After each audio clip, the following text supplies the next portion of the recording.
कितना सुंदर है महाराज जी।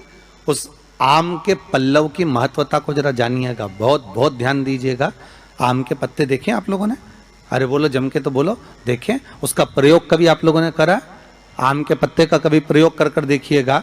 अभी तो नवरात्रि चल रही है, नवरात्रे में जब 5वां दिन नवरात्रे का रहे, चैत्री नवरात्रे का 5वां दिन रहे, और मान लो कि आपके घर में किसी बच्चे की, लड़के की या लड़की का या मंगल विवाह नहीं हो रहा हो, या शादी नहीं हो रही हो, या उस लड़के लड़की के लिए बहुत प्रयास कर लिया आपने और उसकी शादी हो ही नहीं रही, अथक प्रयास आपने कर लिया और उसका मंगल विवाह नहीं हो रहा, तो ये देवी भागवत में स्पष्ट कहा गया है, देवी भागवत में वर्णन किया गया है,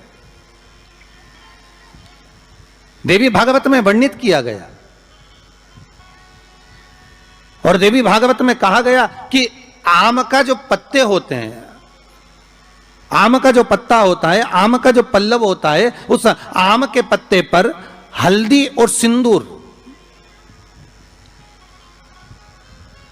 इन दोनों से स्वस्तिक का निर्माण किया जाए। देवी भागवत का संवाद है, बहुत ध्यान देना महाराज। जिन कन्याओं का विवाह ना हो पंचमी के दिन, नवरात्रे की कोई सी भी पंचमी, मतलब जो पंचमी तिथि पड़ेगी, कोई भी नवरात्रा हो, चाहे वो 4 नवरात्रे में से, चाहे वो पौष का हो, अश्विन का हो, चैत्र का हो, आषाढ़ का हो, किसी भी नवरात्रि में आप कर सकते हैं। एक पान के पत्ते पर, एक ही पत्ते पर जो 2 स्वस्तिक बनेंगे, एक हल्दी का बनेगा, एक सिंदूर का बनेगा। बस अंतर इतना है, जो हल्दी का स्वस्तिक है उस कंकु के चावल, अर्थात रौली के चावल, रौली कुंकू के चावल रखना है, और जो सिंदूर का है उस पे हल्दी के चावल रखना। इतना, जिस लड़का लड़की का विवाह नहीं होता उसकी हथेली पर रखकर उसका नाम और गोत्र बोलकर महाराज उसको ले जाकर नीम के पेड़ के नीचे उसको रख दिया जाता है। मात्र 3.5 या 4 महीने ऐसे रहते हैं जिसके अंदर उस लड़का लड़की का विवाह पक्का हो जाता है। जिसका विवाह नहीं होता केवल उसी के लिए, जिसका मंगल विवाह ना हो रहा, आम के पल्लव में शिव का वर प्रदान है, आम के पल्लव में शंकर का आशीर्वाद, आम के पल्लव में शिव का आशीर्वाद। श्री शिवाय नमस्तुभ्यम। जिन भी लड़कियों का विवाह नहीं हो रहा है, काफ़ी समय हो गया है, लेकिन कोई शादी का योग ही नहीं बन रहा है, सब कुछ प्रयास कर लिया है, सारे प्रयास कर लिए हैं, फिर भी शादी का योग नहीं बन रहा है, तो पूज्य गुरुजी ने इस वीडियो में जो उपाय बताया है, यदि आप उस उपाय को करते हैं तो 2 से 3 महीने के अंदर ही आपकी शादी के योग बन जाएंगे। ये उपाय आपको, अभी नवरात्रि चल रहे हैं तो नवरात्रि की जो पंचमी तिथि आएगी उसी में आपको ये उपाय करना है।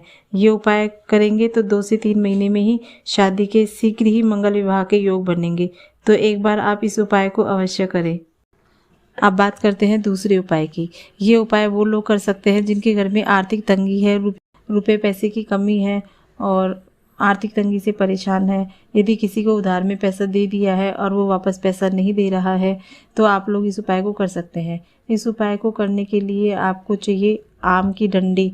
आम की डंडी पर जो पत्ते लगे होते हैं ना, उन पत्तों को तो हटा देना है और उनके बीच की जो डंडी होती है वो डंडी हमें लेनी है। उस डंडी के हमें करने हैं 11 टुकड़े, और 11 टुकड़े करके फिर एक लेना है कच्चा सूत। कच्चा सूत लेके उस 11 डंडियों को, उन 11 डंडियों को उस कच्चे सूत से बांध देना है, और बांध करके और फिर एक लेना है शहद, और फिर शहद लेके और जो डंडियां हैं उनको एक तरफ से पूरी शहद में डुबो लेना है। डुबो के फिर आपको जाना है शिव मंदिर में। शिव मंदिर में जाकर जो अशोक सुंदरी वाली जगह होती है वहाँ पर आपको जो शहद में डूबी हुई डंडियाँ हैं उनको अशोक सुंदरी की तरफ, अशोक सुंदरी के ऊपर रखना है। उस शहद वाला भाग होना चाहिए शिवलिंग की तरफ, और जो शहद लगा हुआ नहीं है वो भाग होना चाहिए जलाधारी के बाहर की तरफ। तो ये उपाय करने से आपको, गुरुजी बोलते हैं कि नवरात्रों के इन 9 दिनों में ही वो आदमी आपके पैसे आपको दे के जाएगा। तो आप एक बार इस उपाय को अवश्य करें। यदि आपको ये वीडियो अच्छी लगी तो वीडियो को लाइक और शेयर करें और चैनल को सब्सक्राइब भी कर लें। धन्यवाद।